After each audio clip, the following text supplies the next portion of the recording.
This video is brought to you by John Robson Guitar Tuition. If you enjoy the content, please consider supporting the channel by enrolling on a course, purchasing some guitar lessons or a t-shirt, or you can join my Patreon. Now, on with the show.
Hello chaps, welcome once again to John Robson Guitar Tuition. As always, I do hope you're well. Let's talk about this guitar that you've just seen me having a little bit of a rattle around on. It is a Harley Benton. It's the SC DLX model, which is basically a sort of updated take on a Les Paul, perhaps with a little bit of ESP kind of a feel going on. I'll put a link to the specs down below for this guitar so you can check out what's going on, but it's pretty much as you would expect. You've got a mahogany neck with a rosewood fretboard, 22 stainless steel frets. The body is, I'm never sure how to pronounce this, Nyato, N-Y-A-T-O-H, I think it is, but basically it's that's the timber the body's made out of. You've got Goto machine heads and hardware and Tesla pickups with a volume control for each of them. Let me hold that up there. Neck volume, bridge volume, master tone control that has single coil switching on it like that. So that's what's going on with the guitar. The piece of music that you've just heard there, I was plugged into various amp models, mainly in positive grid bias amp. I do like positive grid bias amp, although positive grid are still on the naughty step for sending me a Spark amp that was dead on arrival.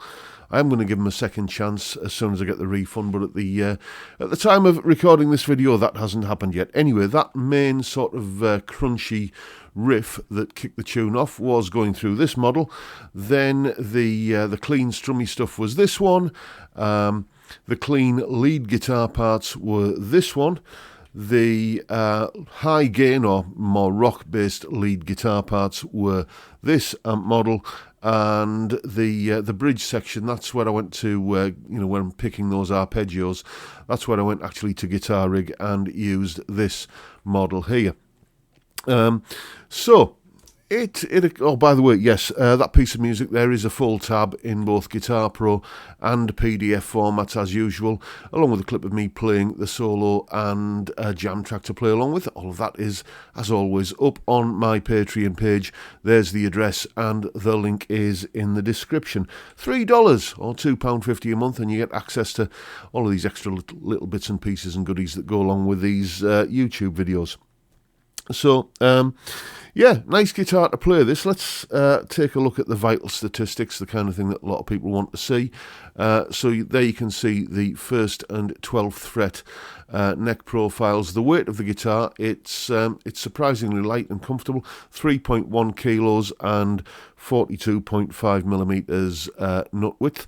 And if we just now cut to a little bit of B-roll, you can see the pickup readings, neck and bridge and in between, along with the split coil, the single coil readings as well. So, it can produce a very, very wide array of sounds, this guitar, and it doesn't belong to me. It belongs to a chap called Pete, who's a friend of mine, and you may recall he built me a lovely offset guitar a few months ago, a little while ago, which I'm very, very... It's almost kind of got me thinking about offset guitars in general, because... it's well documented that they are not my favourite body shape, but that one that Pete made is really rather nice. Anyway, yeah, this is Pete's latest toy, and he's loaned me it just to have a little bit of a play around with and share my thoughts with you. The fit and finish on this is absolutely stunning. If you like this kind of spangly, sparkly kind of finish, it wouldn't be, to my taste usually, and I'm not a big fan of gold-plated hardware because, in my experience, it tends to start off looking really blingy, which I don't like, and then inevitably it tarnishes and looks really ratty, which I don't like either. So, this wouldn't be a guitar I would personally choose, but I have enjoyed playing it, and certainly, the fit and finish and setup on it are absolutely second to none. Let's have a look and see. The action is as low as the proverbial rattlesnake scrotum. Let's just measure it at the first fret. Yeah, that is right in the butter zone there, 1.5 millimeters. Really, really comfortable to play. The only, in terms of a playing experience, the only thing that I didn't enjoy about this guitar when playing it was this rosewood fretboard has obviously had some stain on it at some point to kind of give it a bit of a darker colour. Why do people do that? I don't know, but they do. And after I'd finished recording that piece of music at the top of the video, that my finger ends were quite... stained. It was stained the same colour as this fretboard. So if that kind of thing bothers you, but it's eventually that kind of thing. You'll get to a point basically where all of that stain that's going to come out will have come out, and then it won't happen anymore. I've had this a couple of times with guitars in the past. It's a little bit inconvenient to begin with, but it's not something that lasts. It's just I question the need to put a stain on a rosewood fretboard anyway. So yeah, go and check out the specs in the link in the description. It's not a sponsored link or anything like that. I don't get any kickbacks or anything from these videos. I'm just basically doing it because Pete said he'd like me to do a video on this guitar. So there you go, Pete. This is your guitar in the video. And that's the video for today, folks. Hope you've found it useful and informative and entertaining in some small way. And if that's the case, please hit the subscribe button and the notification bell if you haven't already done so. And why not give me a like while you're at it? Don't forget the live stream, as always, every Friday, 5 p.m. UK time, where we have a beer and talk about music and guitars and whatever else crops up. It's a fantastic way to kick off the weekend, and I would love to see you there if you can make it. But for now, I'll bid you all a good day and say thank you so much for watching. Thank you for your time. Look after yourselves, folks. Stay well, stay safe, and above all, stay sane. Bye for now.